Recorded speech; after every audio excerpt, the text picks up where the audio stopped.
Hello, New Covenant Parish. It's good to be with you today and share another lectionary text with you this week. And we'll talk a few minutes about the epistle reading for November 1st from 1 Thessalonians 2, 9 through 13.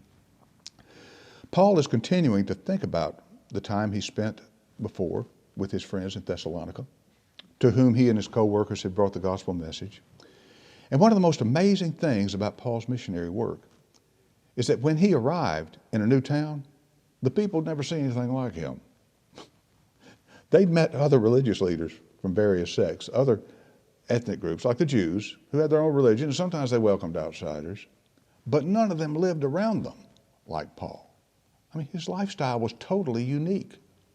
And also challenging, even for Paul, is he makes himself the principal model for his new converts and teaches them by example what kind of life should bring glory to the God he's telling them about. And the first thing he's teaching them about concerns money. He makes the point in verse 7 that though he was an apostle of Christ, an ambassador of the world's true king, and could have asked for financial support, he did not. And he's walking a fine line here. If he accepts money, some would say that that was his main motivation. But if he doesn't, people might accuse him of not really belonging to them, not letting them have a part in him. And from other things he wrote, he believes in normal ministry, not that of apostle or evangelist, but normal ministry. A church worker should receive support. But for his own practice, he settles on supporting himself, while at the same time doing evangelism and teaching. We know by trade that he was a tent maker. He talks about that in Acts chapter 18. That's hard work. He would have been working hard. He would have been paying rent, buying supplies, interacting with customers. And as a businessman, of course, his conduct and his dealings would be under constant scrutiny.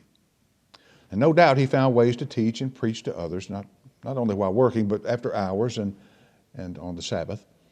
And as people watched him, he must have made quite an impression on folks. But he didn't do it for show. He wanted the new Christians to know that he was there for them like a father is to children. Fathers don't charge children for bringing them up and raising them to be the people they ought to be. That's Paul's mission, to show these people how to worship God revealed in Jesus Christ and live lives that honor his holiness, his glory. And the central thing he wants them to do is to lead a life worthy of God, or better, to literally walk worthy of God. Walk is a word Paul loves to use for behavior, in the way you put one foot in front of the other. Good behavior is being careful of the place you put those feet and the direction you walk.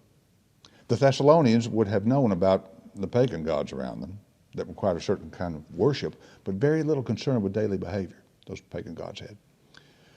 And about this time, Caesar has begun to think of himself as a god reigning over a kingdom and expecting his subjects to express loyalty to him in all kinds of ways. Now, in contrast to Caesar, though, Paul is teaching a gospel that proclaims the true God, his kingdom and glory, a God who wants to share all this with people, not hold it for himself. And while the way to this kingdom and glory starts with faith, it continues with a complete lifestyle that is worthy of this God. Like Caesar's kingship extended through all of his empire, God's kingship extends to every corner of human life. That's the way Paul reasons it. And this is not because God's nosy or annoyingly curious, but because humans are made in his image and are made to reflect his glory in every part of our personalities. As N.T. Wright says, Christian behavior isn't just a matter of keeping a few rules made up by some kind of heavenly policeman.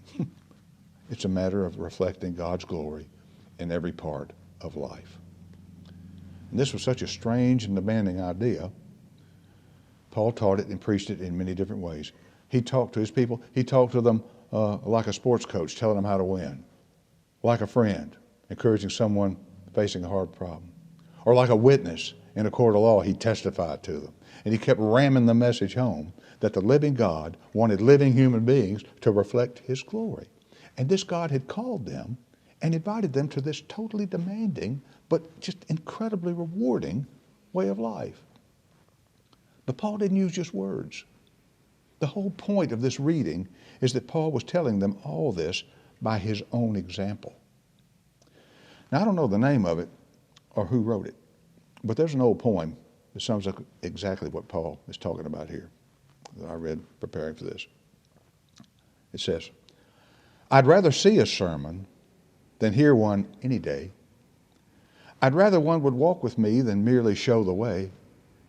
The eye is a better pupil, more willing than the ear.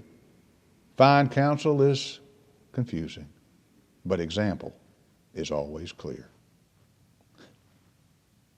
I think it's true. I mean, nothing is more clear than example, my friends. So may God always be seeing us, setting good examples for others, and bringing glory to God as we do. Good to be with you. God bless you. See you next time.